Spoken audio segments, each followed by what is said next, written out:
I think, Mike T. That's what, on the running back market, they paid Todd Gurley, mistake.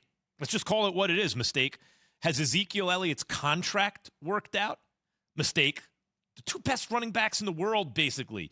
Saquon Barkley may never fulfill his potential. McCaffrey's prime looks over. These are the best running backs in the world, Mike.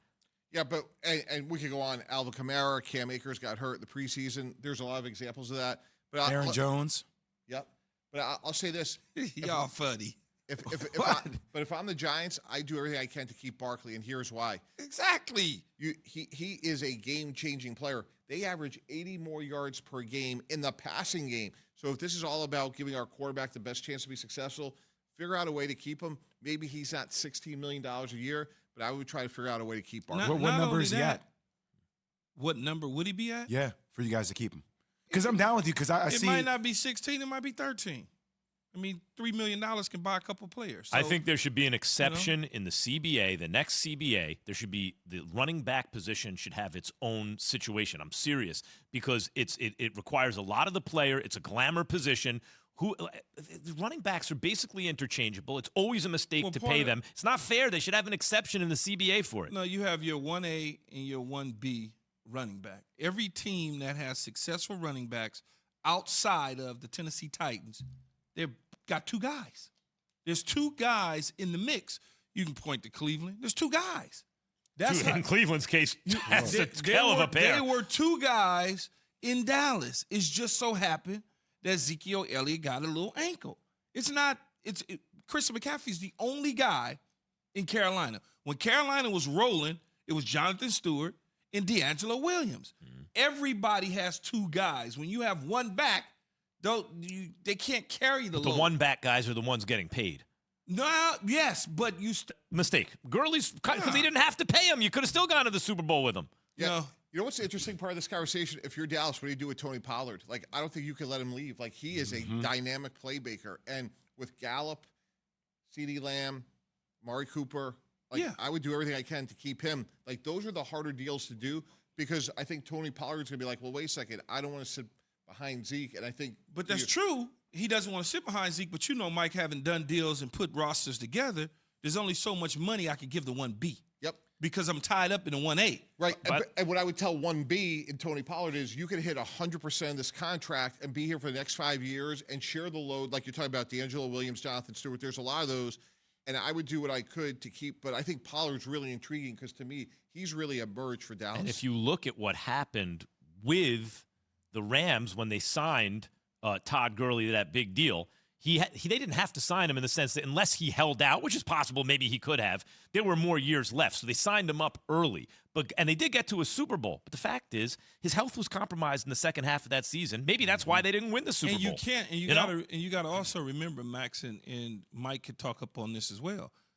When you're faced with 3 or 4 guys that are up for contracts, you now have to, in your mind, who is the most important? Do I franchise him? Well, I only got one tag, so if I franchise tag Mike, Jay might walk.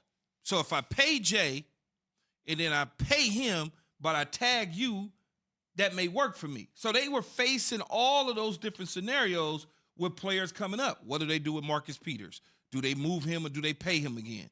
They just got to leave. Oh, Aaron Donald's deal is coming up. I wouldn't have used that bullet on Gurley. I hate to say it. You can't do that, though, Max. It occurs to me that if you have a really good offensive line, Key, I could get a good enough back. He's going to look great behind a good offensive line. But he's not. You are just using Todd Gurley as just somebody.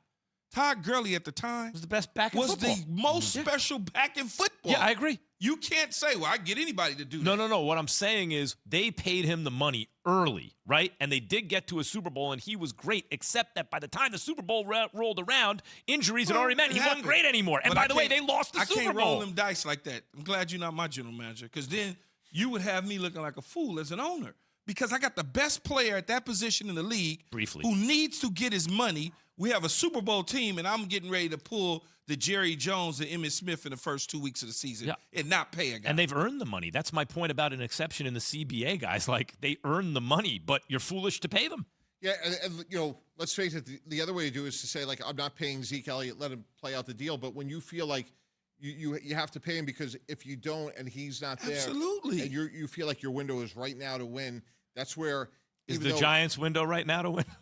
No, but I don't see like how you get better when Saquon Barkley walks out. I the agree door. with you on that. It's I about mean, finding the reason. it's Saquon, about I finding the right apologize for price all this. it. It's I about hope you finding get the your right money. price for it. It's all Saquon, I about hope the you right get your price. money. I apologize for this, but rationally, a good team doesn't pay the running back. Bill Belichick doesn't pay his running backs. No. I know that, but what I'm saying is like. But what Bill Kean said- Belichick is never going to have a 1,500-yard running back. But he's always going to be competitive for Because a Super Bowl. that's So what does that his tell Super you? Bowl. But that's his style. Everybody's style is not like that. Speaking of style, the Rams aren't like that. A lot of pressure on the Rams right now because what they've done. They've gone out and they've paid a handsome ransom for a quarterback that look, They've got a receiver in OBJ that they're trying to figure out. They paid Von Miller. And now USC just landed Lincoln Riley. So imagine the pressure that the Rams are feeling in L.A. right now. Pittsburgh didn't pay Le'Veon Bell. And by the way, Bell really didn't have it after that. Like, it was the right move. I hate to say it. Well, you get off He's the not running letting backs. up. He's not letting up. Jesus He tried Christ, to transition man. to the Rams, and he This dude. couldn't How let it does up. Lincoln Riley? Thanks for watching ESPN on YouTube. For live streaming sports and premium content, subscribe to ESPN Plus. Thanks for watching ESPN on YouTube. For live streaming sports and premium content, subscribe to ESPN Plus.